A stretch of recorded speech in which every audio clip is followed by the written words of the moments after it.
ज़िंदगी बहुत कुछ सिखाती है, कभी हंसाती है, कभी रुलाती है, पर जो हर हाल में खुश रहते हैं, ज़िंदगी उनके आगे सर झुकाती है।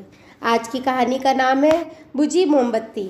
पापा अपनी छोटी बिटिया मिनी से बहुत प्यार करते थे और मिनी भी अपने पापा को बहुत प्यार करती थी।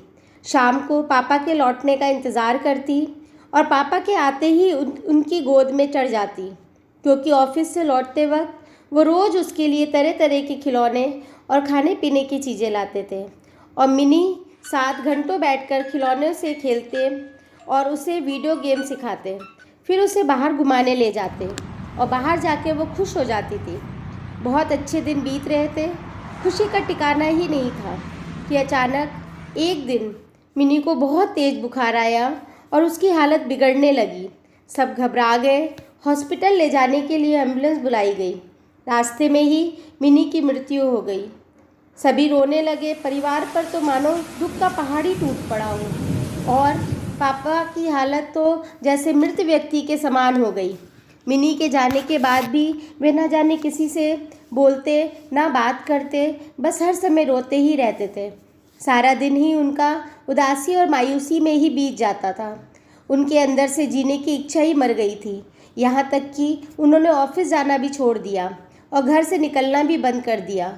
सभी लोग उनकी ये हालत देखकर परेशान और दुखी होते और उनको समझाने की बहुत कोशिश करते, लेकिन मानो ऐसा लगता था कि उनके कानों में किसी की आवाज़ ही नहीं जाती और बहुत उदास से एक शब्द उनके मुंह से निकलता, मिनी, मेरी प्यारी मिनी, तुम मुझे छोड़कर क्यों चली गई? जल्दी वापस आ जाओ। तुम्हारे बिना मुझे बिल्कुल अच्छा नहीं लगता।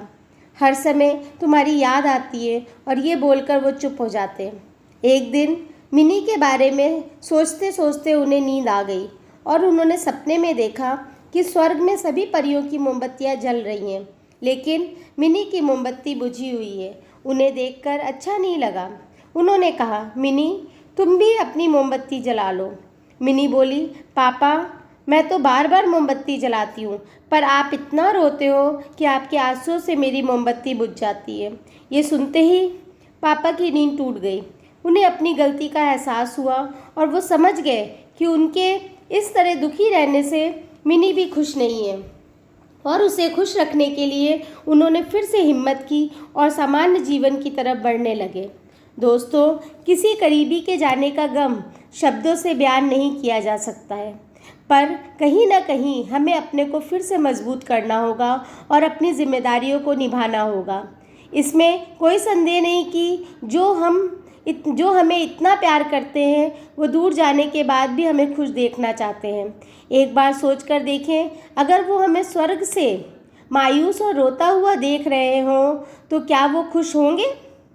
अगर नहीं तो आप फिर से हंसिए और हंसाइए।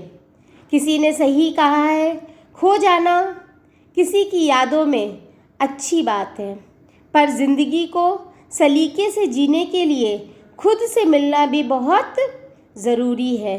ज़िंदगी में टेंशन ही टेंशन है, फिर भी इन लबों पे मुस्कान है, क्योंकि जब हर हाल में जीना है तो मुस्कुरा के जीने में क्या नुकसान है। अगर आपको ये कहानी पसंद आई तो ज़्यादा से ज़्यादा लोगों तक शेयर कीजिए और सब्सक्राइब कीजिए हमारे channel wow the story time को और दबाए बेल आइकन ताकि सबसे पहले आपको हमारी वीडियो मिल सके। धन्यवाद।